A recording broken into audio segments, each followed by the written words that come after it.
지난 2월 18일부터 부활주일 하루 전인 4월 4일까지를 그 40일의 기간을 사순절이다 이렇게 부릅니다. 사순절은 영어로 렌트라고 하며 또 랭크텐이라고 하는 고대 영어에서 유래되었습니다. 그 뜻은 봄날, 만물의 소생, 그런 의미를 가지고 있습니다. 즉 부활의 봄날을 맞이하기 전에 이 40일의 사순절의 기간을 지나면서 우리의 모습을 돌아보고 주님 앞에 죄되고 회개할 부분이 있다면 회개하고 하나님이 원하시는 정결한 모습으로 준비하며 나아간다, 그런 의미를 가지고 있습니다. 그래서 그 사순절을 시작하는 첫째, 지난 2월 18일이었죠. 그 수요일을 제의 수요일 이렇게 부릅니다.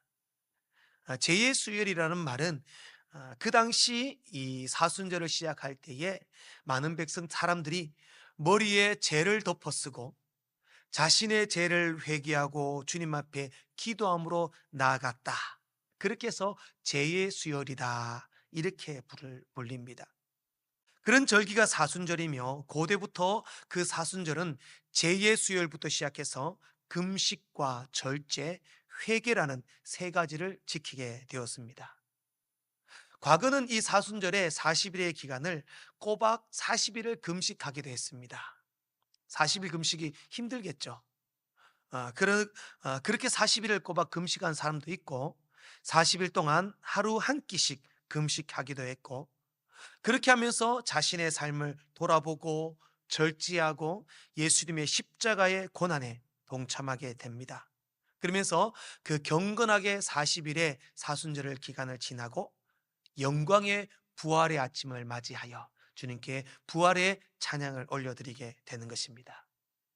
그러면 이 사순절의 가장 중요한 의미는 나의 모습을 돌아본다, 그리고 회개하고 예수님의 십자가의 대속의 은혜를 깊이 묵상하며 스스로 절제하고 경건한 시간을 보낸다, 그렇게 볼 수 있습니다. 따라서 사순절은 나를 돌아보는 시간, 내 신앙의 방향과 내 믿음의 모습이 하나님께 잘 맞춰져 있나 점검하는 시간이다 할 수 있습니다. 그러면 최소한 이 사순절의 기간만큼은 우리의 모습을 돌아볼 수 있어야 합니다. 그저 예배하고 밥 먹기 전에 잠깐 기도하고 성경책 들고 다니는 것이 우리 신앙의 전부가 아니라 내가 예수 믿는 사람으로 부족한 부분은 없는지, 내가 죄를 지음으로 인하여 하나님의 마음을 아프게 해드린 모습은 없는지, 내가 말씀의 백성, 말씀의 자녀라고 하면서 말씀대로 순종하지 않고 내 마음대로 살았던 적은 없는지 끊임없이 돌아보고 회개하고 주의 마음에 합당한 삶으로 돌아가는 것, 그것이 바로 우리가 이 사순절에 해야 할 일일 줄을 믿습니다. 장 피에르 드 코사드라고 하는 사람이 있습니다. 이 사람의 글에 보면 그리스도인들이 반드시 기억해야 할 매우 중요한 사실은 바로 현재 이 순간에 성례가 있다는 것이다, 그렇게 쓰고 있습니다. 성례는 예수님께서 십자가에 못 박히시기 전에 제자들을 불러놓고 포도주와 떡을 먹이면서 이 잔이 내 피다, 이 떡이 내 살이다, 이것을 먹음으로 나를 기념해라, 그렇게 성찬 예식을 베풀었습니다. 그리고 오늘날 우리들도 떡과 잔을 마시면서 예수님의 피와 살을 기념하고, 그렇게 예수님의 피와 살을 기념하는 그 순간 성령이 우리 가운데 임재하셔서 예수님의 고난에 동참하는 거룩한 예식입니다. 경건한 예식이죠. 그래서 오늘 이 장피에르 드 코사드는 예수 믿는 사람은 매일매일의 순간의 삶이 성례가 되어야 한다. 매일매일 순간 우리가 호흡하며 살아가는 삶이 예수님의 살을 먹는 것처럼, 예수님의 떡을 먹는 것처럼 늘 거룩하게, 진실하게, 경건하게 살아야 한다, 이렇게 말한 겁니다. 그러니 예수 믿는 사람에게 경건의 시간은 따로 정해져 있는 게 아닙니다. 예배 드리는 시간만 경건하고 기도하는 시간만 경건하고 설교 듣는 시간만 경건하고 교회에 있는 시간만 경건한 것이 아니라 우리의 매 순간의 삶이 거룩한 성례를 드리듯이 경건해야 한다라는 겁니다. 그러니까 예수 믿는 것이 힘듭니다. 예수 믿는 게 쉽지 않아요. 말은 믿으면 된다라고 하지만 삶의 경건으로 그대로 올려드리는 이 자체가 쉽지 않다라는 겁니다. 그래서 이 예배는 좁은 길입니다. 좁은 길로 걸어가야 합니다. 세상 모든 사람들은 넓은 길, 자기가 원한 길을 걸어가고 있지만 우리는 좁은 길로 가야 합니다. 십자가의 길, 고난의 길, 예수님이 가셨던 그 길을 걸어가야 한다는 겁니다. 그 길은 좁습니다. 그 길은 협착합니다. 그래서 아무도 가려 하지 않습니다. 그러나 믿는 우리가 그 길을 가야 하는 겁니다. 바로 그 길이 예수님의 발자취를 따라가는 그리스도인들의 길이기 때문입니다. 오늘 본문의 말씀을 보면 베드로에게 바로 그러한 문제가 찾아왔습니다. 마태복음 16장은 우리가 잘 알듯이 베드로의 신앙 고백장입니다. 예수님께서 가이사랴 빌립보에서 제자들에게 물으셨습니다. 제자들아, 사람들이 나를 누구라 하느냐? 그때 제자들이 말합니다. 예수님, 사람들이 예수님을 세례 요한이라고 하기도 하고요, 어떤 사람은 엘리야라 하기도 하고요, 많은 선지자라고 하기도 합니다. 그렇게 말을 합니다. 그래서 예수님이 또다시 제자들에게 묻습니다. 그러면 너희들은 나를 누구라 하느냐? 그때 베드로가 이렇게 고백을 합니다. 주는 그리스도시요 살아계신 하나님의 아들이십니다. 만점짜리 대답이었죠. 정말 완벽한 대답을 했습니다. 예수님께서는 이제 제자들이 베드로가 그런 아름다운 신앙을 고백하는 것을 듣고 뭐라고 말씀하시냐면 오늘 본문 21절 말씀입니다. 그때 예수님께서 이렇게 말씀합니다. 이제 내가 예루살렘으로 갈 거다. 그러면 대제사장과 서기관과 장로들에 의해서 고난과 핍박을 받고 십자가에 못 박혀 죽을 것이다. 그리고 3일 만에 살아나야 할 것이다. 예수님의 죽으심, 고난에 대해서 제자들에게 비로소 말씀하셨습니다. 그러자 베드로가 말합니다. 예수님, 절대 그런 일은 없습니다. 절대 그래서 안 됩니다. 21절 말씀에 보면 베드로가 예수님을 붙들고 항변했다 이렇게 말씀합니다. 이 항변했다라는 말의 원문의 의미를 살펴보면 강력하게 책망했다는 겁니다. 예수님, 무슨 말입니까? 예수님, 그게 무슨 소리입니까? 절대 그런 일 없습니다. 또 예수님, 절대 그렇게 하면 안 됩니다. 무슨 말입니까? 예수님 십자가 달려도 안 되고 고난 당해도 안 되고 죽어서도 안 된다라는 말씀입니다. 베드로는 3년 동안 예수님을 따라다녔습니다. 3년 동안 예수님 따라다니면서 고생도 하고 배도 고파받고 참 핍박도 당하고 많은 어려움도 당했습니다. 그런데 베드로가 본 건 뭐냐? 예수님의 수많은 이적들입니다. 병자가 고쳐지고 죽은 자가 살아나고 보리떡 5개와 물고기 2마리로 5천 명이 먹고 12광주리가 남는 겁니다. 수많은 그 당시의 기독교의 기득권자들이 예수님 말 한마디에 꼼짝도 못합니다. 예수님 가시는 곳마다 사람들이 수많은 인파가 몰려 따랐습니다. 지금까지 베드로는 그 예수님을 따라다니며 이야, 저 예수님 따라다니면 나도 뭔가 인정받겠다. 어깨가 우쭐합니다. 수많은 사람들이 예수를 따르니까 이야, 자기가 뭔가 된 줄 압니다. 나도 뭔가 칭송받을 것이다. 그런 생각을 합니다. 그런데 예수님께서 내가 십자가에 달려 죽을 것이다. 이 말씀을 하는 겁니다. 갑자기 넓은 길, 좋은 길, 평탄한 길을 걷던 베드로가 예수님이 죽는다, 고난의 길, 십자가의 길, 좁은 길로 간다 이렇게 말하니까 싫은 거예요. 그러니까 예수님 안 됩니다, 안 됩니다. 무슨 말입니까?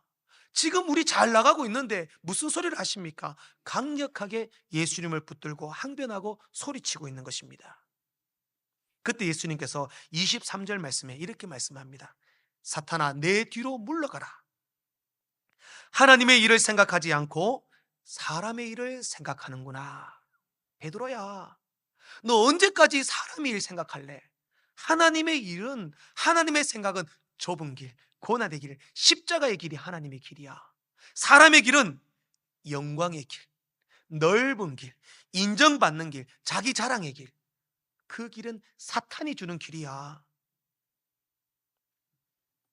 사랑하는 성도 여러분, 오늘 베드로의 모습이 우리의 모습은 아닌가 돌아보기를 원합니다. 영광의 길, 인정받는 길, 칭찬받는 길, 얼굴 내세우는 길은 좋아합니다. 그러면서 주님과 같이 고난의 길, 십자가의 길, 희생의 길, 좁은 길을 걷기는 싫어합니다. 무슨 말입니까? 안 됩니다, 안 됩니다. 오늘 저는 사순절을 보내면서 우리 모든 그리스도인들이 걸어가야 할 참된 길은 어떤 길이냐, 그 길에 대해서 한번 살펴보고 참 그리스도인의 길을 걷는 여러분 되시기를 주의 이름으로 축복합니다. 첫 번째로, 그리스도인의 길은 자기 부인의 길입니다. 우리 24절 말씀을 같이, 너무 잘 아는 말씀이지만 같이 한 목소리로 함께 고백해 보기를 원합니다. 함께 보겠습니다. 시작. 이에 예수께서 제자들에게 이르시되 누구든지 나를 따라오려거든 자기를 부인하고 자기 십자가를 지고 나를 따를 것이니라. 아멘. 하나님의 길, 그리스도의 길, 십자가의 길을 생각하지 않고 인간의 길을 생각하던 베드로에게 예수님은 세 가지를 말씀합니다. 제일 먼저 자기를 부인하고 자기 십자가를 지고 나를 따라라. 이게 그리스도인의 길이다라는 겁니다. 그리스도인의 길의 가장 첫 번째는 자기 부인입니다. 자기 부인은 내가 없다는 겁니다. 내가 없다. 내가 없다. 한번 따라하겠습니다. 예수를 믿는 순간부터 구병모는 없다. 그렇죠. 예수를 믿는 순간부터 내 모습은 없어야 합니다. 누가 있어야 됩니까? 오직 예수만이 드러나는 것이 예수 믿는 믿음의 인생입니다. 예수를 구주로 고백하는 순간부터 나는 죽어야 합니다.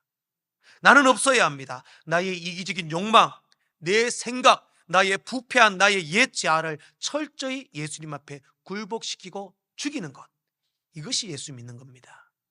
내가 드러나지 않는 겁니다. 내가 죽고 오직 예수 그리스도, 그분의 영광, 그분의 이름만 높여지는 게 예수 믿는 것입니다.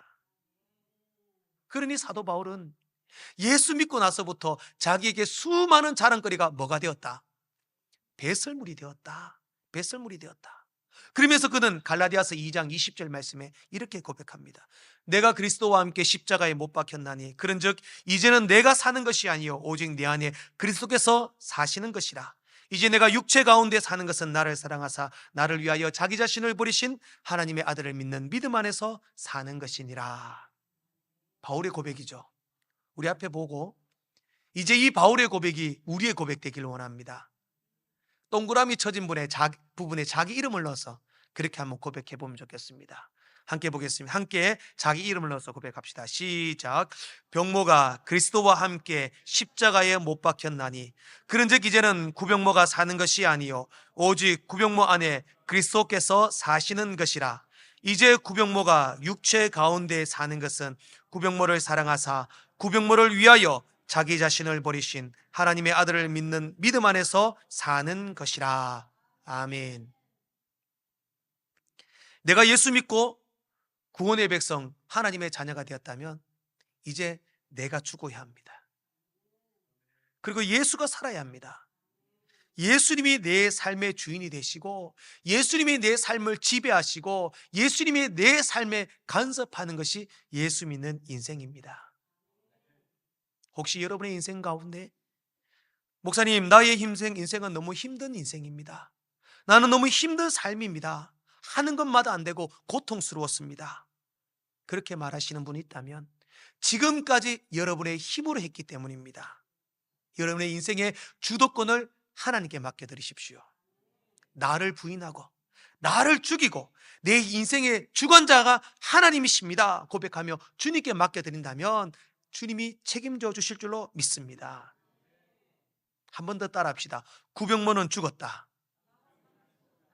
예, 자꾸 제 이름만 죽이지 말고 같이 좀 죽읍시다. 다시 900만 원 죽었다. 그때 주님이 우리 삶 가운데 살아나시고 우리의 삶을 주관하실 줄로 믿습니다.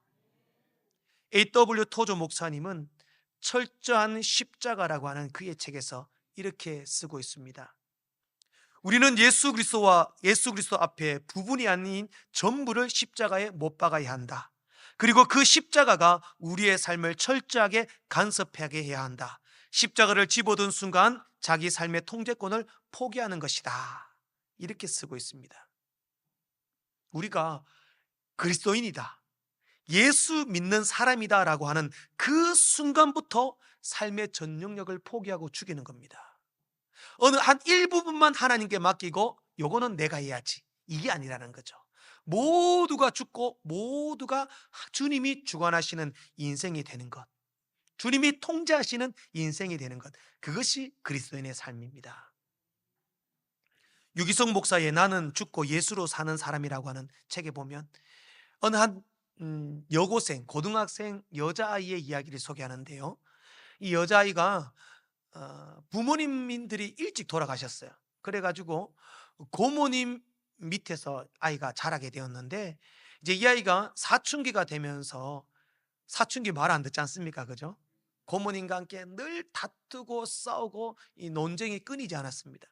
그러던 가운데 이 아이가 중고등부 수련회를 참석했다가 은혜를 받습니다. 주님을 만나는데, 예수님을 만나는 순간부터 내가 죽어야 한다, 나는 죽었다, 나는 없다, 예수님이 내 삶을 책임지신다, 그 믿음이 오는 거예요. 그리고 나서 수련회를 마치고 딱 집에 와서 고모 얼굴을 보는데 내가 죽고 나니까 자기의 죄가 보이는 겁니다. 고모의 얼굴을 보는 순간 눈물이 쏟아집니다. 왜? 막 얼굴에 주름도 있고 갑자기 늙어 보이고 흰머리카락도 보이고, 저 고모가 저렇게 늙은 모습이 누구 때문이다, 내 때문이다, 그 생각이 드는 거예요. 그러니까 내가 죽고 나니까 고모의 아픔이 보이고, 고모 잘못했어요, 미안해요, 손잡고 엉엉 부둥켜 안고 고모를 함께 울었다, 그렇게 쓰고 있습니다. 평소와 달라진 것 하나도 없습니다. 그러나 내가 죽으니까, 예수님이 지배하는 인생이 되니까 내 죄가 깨달아지고 문제가 해결되고 합력하여 선을 이루게 되는 겁니다. 아틀란타의 마터 루터 킹 박물관에 가면 그가 남긴 유명한 한마디를 새겨 놓았습니다. 무언가를 위해 죽지 않으려는 사람은 살 준비가 되지 않은 사람이다, 이렇게 쓰고 있습니다. 무언가를 위해 죽지 않으려는 사람은 살 준비가 되지 않은 사람이다. 사랑하는 성도 여러분, 예수 그리스도를 위하여 내가 죽어야 합니다. 그렇지 않고는 내가 예수를 위하여 살 준비가 되지 않은 사람인 줄로 믿습니다. 우리는 그리스도인이다 불려지는 그 순간부터 죽어야 사는 인생이 되는 줄로 믿습니다. 두 번째로, 그리스도인의 길은 십자가의 길입니다. 우리는 보통 십자가를 진다 이렇게 말을 하면 뭔가 고통받고 힘든 일, 하기 싫은 일을 할 때 십자가를 진다 이렇게 말을 하죠. 되게 귀찮고 내가 하기 부담스러우면 옆 사람에게 야, 네가 대신 십자가를 져, 그런 말을 합니다. 그런데 십자가는요, 고난이고 아픔이고 힘든 일은 맞습니다. 그러나 그 고난과 힘든 십자가를 지기 위해서는 사랑이 없으면 안 됩니다. 예수님께서 그 고난의 십자가를 지셨던 첫 번째 이유는 우리를 사랑하셨기 때문입니다. 사랑하지 않는다면 굳이 그 십자가를 질 필요가 없었습니다. 그러면 그 십자가는 고통과 고난이 아니라 사랑이다라는 겁니다. 예수님께서도 그 사랑의 십자가를 지고 나를 따르라. 그런데 그 십자가가 자기 십자가라 말합니다. 자기 십자가.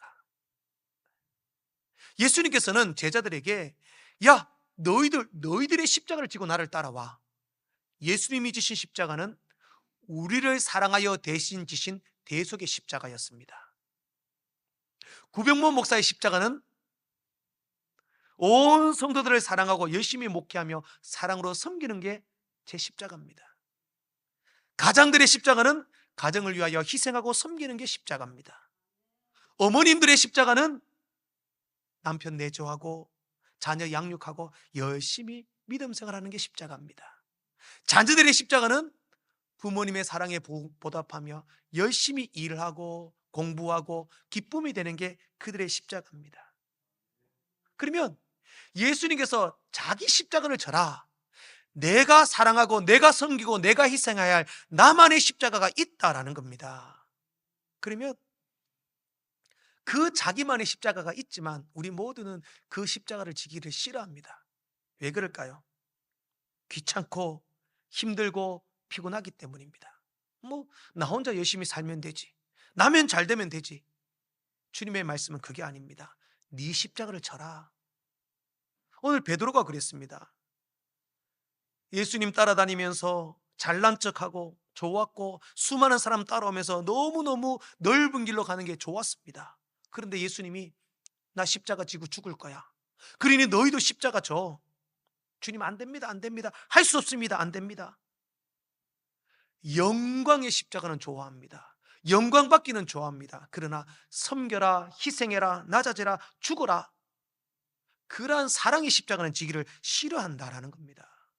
그러니 예수님께서 베드로에게 뭐라고 말씀합니까? 사탄아, 내 뒤로 물러가라.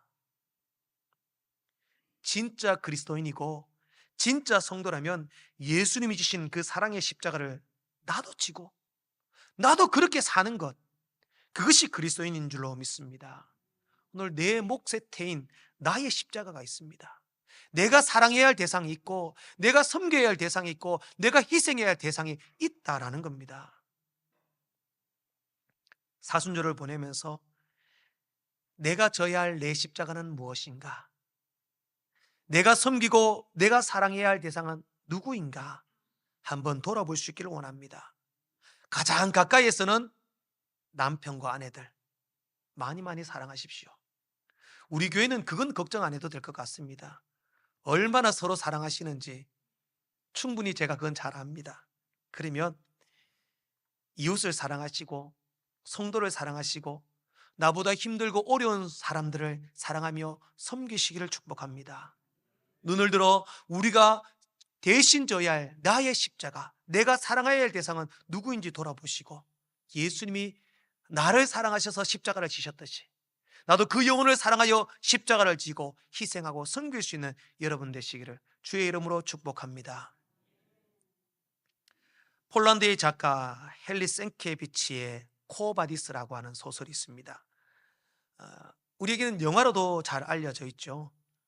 책의 내용을 보면 1세기 말엽의 로마 제국을 배경으로 합니다. 로마 출신의 귀족 출신의 비니키우스라고 하는 청년이 있었는데요, 이 청년이 인질로 잡혀온 리기아라고 하는 그리스도인 여인을 사랑하게 됩니다. 그래 리기아는 이 비니키우스의 그 사랑을 받아들일 수 없습니다. 왜냐하면 리기아는 이제 포로로 잡혀왔고 비니키우스는 로마 귀족이었기 때문에 계급상으로도 맞지도 않습니다. 특히 리기아는 그리스도인입니다. 당시 로마는 그리스도를 인정하지 않았습니다. 그러니 신앙조차 맞지 않기 때문에 리기아는 비니키우스를 받아들이지 않습니다. 그런데 이 비니키우스가 너무너무 리기아를 막 그립고 보고 싶고 사랑하고 짝사랑이 심하게 된 거예요. 결국에는 어떻게 하냐면 리기아를 납치하려고 그 집으로 밤에 돌아가 가지고 리기아를 강제로 데리고 옵니다. 그러다가 그리스도인들에게 잡히게 되고 심한 매질을 당합니다. 비니키우스는 이제 내가 그리스도인 여자를 납치하려고 했기 때문에 이 그리스도인들에게 잡혀서 죽을 거야, 그런 생각을 하는 순간이었습니다. 그런데 의외로 비니키우스를 잡았던 그리스도인들이 죽이는 게 아니라 오히려 다 사랑으로 섬기고 병 간호해주고 다친 데 싸매어주고 사랑과 막 섬김으로 막 비니키우스를 케어해 주는 겁니다. 그러니 비니키우스가 거기에 감동을 받고 예수를 영접합니다. 그리고 결국 리기아와 약혼을 합니다. 그리고 얼마 있지 않아서 여러분 잘 알다시피 로마 황제 네로가 로마 전역에 불을 질러버리죠. 왜? 이 로마를 내가 다시 건축하겠다. 불을 지르고 그 불지른 책임을 누구에게 돌립니까? 그리스도인들에게 책임을 돌렸어요. 그때부터 예수 믿는 사람들에게 박해가 시작되고 예수 믿는 사람을 잡아 죽이고 옥에 가두고 원형 경기장에 놓고 사자밥이 되게 하는 겁니다. 그때 안타깝게도 리기아도 그리스도인이라고 잡히게 됩니다. 원형 경기장에 끌려 들어갑니다.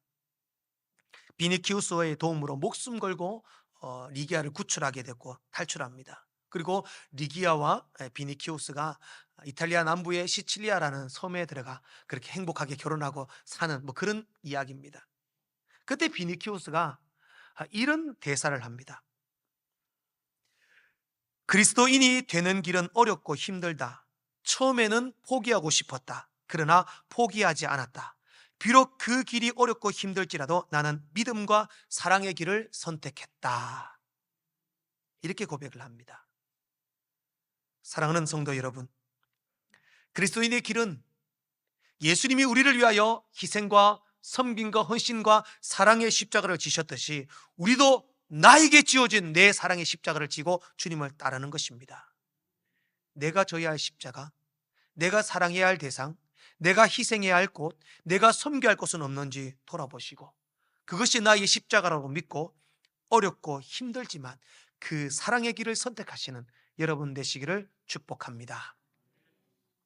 마지막으로 그리스도인의 길은 주님을 따르는 길입니다. 본문 44절 마지막 부분에 나를 따를 것이니라 라고 말씀을 합니다. 이 문장은 문자 그대로 해석해서는 안 돼요.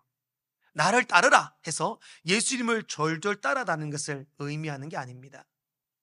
예수님께서 성경을 보면 제자들을 부르실 때에 뭐라고 말하냐? 나를 따르라 이렇게 말을 하죠.